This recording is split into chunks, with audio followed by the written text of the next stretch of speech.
ನಮ್ಮ ಸಮಾಜದಲ್ಲಿ ಮಾತೃಪ್ರಧಾನ ಆಲೋಚನೆಗಳು ಇದ್ದರೂ ಇಂದಿಗೂ ಲಿಂಗ ತಾರತಮ್ಯವಿದೆ ಎಂದು ಅನನ್ಯ ಸಂಸ್ಥೆಯ ಅಧ್ಯಕ್ಷೆ ಕೆಟಿ ಜಯಶ್ರೀ ಹೇಳಿದರು. ಹಾಸನ ನಗರದ ಹೊರವಲಯದಲ್ಲಿರುವ ನವಕೀಸ್ ತಾಂತ್ರಿಕ ಮಹಾವಿದ್ಯಾಲಯದಲ್ಲಿ ಆಯೋಜಿಸಿದ್ದ ಮಹಿಳಾ ದಿನಾಚರಣೆ ಕಾರ್ಯಕ್ರಮವನ್ನು ದೀಪ ಬೆಳಗಿಸುವ ಮೂಲಕ ಉದ್ಘಾಟಿಸಿ ಬಳಿಕ ಮಾತನಾಡಿದರು. ಪುರುಷ ಮತ್ತು ಮಹಿಳೆಯರು ಸಮಾಜದಲ್ಲಿ ಸಮಾನ ಹಕ್ಕು, ಅವಕಾಶ, ಸಂಪನ್ಮೂಲ ಹಾಗೂ ಜವಾಬ್ದಾರಿಗಳನ್ನು ಹಂಚಿಕೊಂಡು ಒಂದೇ ರೀತಿಯಾಗಿರುವುದು ಅಲ್ಲ, ಬದಲಾಗಿ ಲಿಂಗದ ಆಧಾರದ ಮೇಲೆ ಯಾವುದೇ ತಾರತಮ್ಯವಿಲ್ಲದೆ ನಿರ್ಧಾರ ತೆಗೆದುಕೊಳ್ಳುವ ಪ್ರಕ್ರಿಯೆಗಳಲ್ಲಿ ಮಹಿಳೆಯರಿಗೆ ಸಮಾನ ಪಾತ್ರ ಮತ್ತು ಸ್ವಾತಂತ್ರ್ಯ ನೀಡಬೇಕು.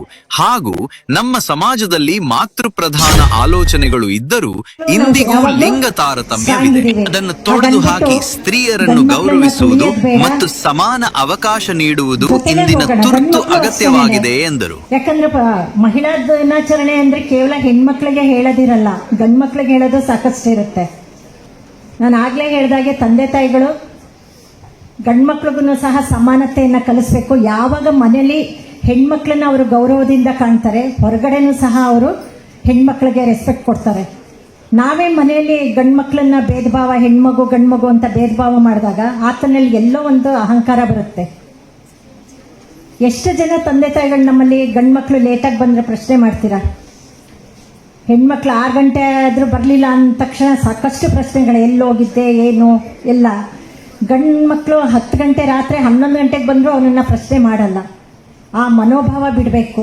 ಗಂಡು ಹೆಣ್ಣು ತಾರತಮ್ಯ ಮಾಡದೆ ಇಬ್ಬರಲ್ಲೂ ಸಹ ಒಂದು ಒಳ್ಳೆ ಸಮಾನ ಮನೋಭಾವವನ್ನು ಮನೆಯಿಂದನೇ ಕಲಿಸಿದಾಗ ಅಷ್ಟೇನೆ ಆತ ಇನ್ನು ಹೊರಗಡೆ ಬಂದಾಗ ಹೆಣ್ಮಕ್ಳಿಗೆ ಗೌರವನ ಕೊಡೋಕ್ಕೆ ಸಾಧ್ಯ.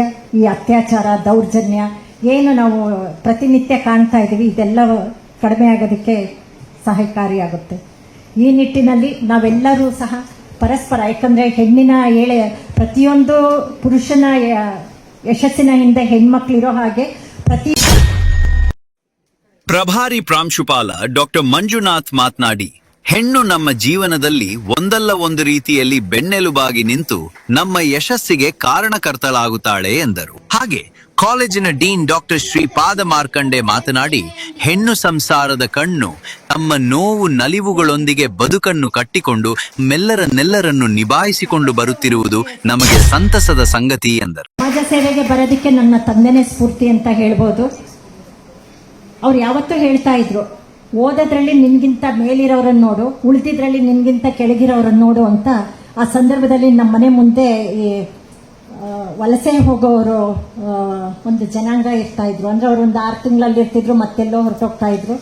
ಹೇಳೋರು ಅವ್ರನ್ನ ತೋರಿಸಿ, ಅವ್ರಿಗೆ ನೋಡು ನಿನ್ಗೆ ಇಷ್ಟೆಲ್ಲ ಇರೋದಕ್ಕೆ ಮನೆ ಇದೆ, ಎಲ್ಲ ಇದೆ.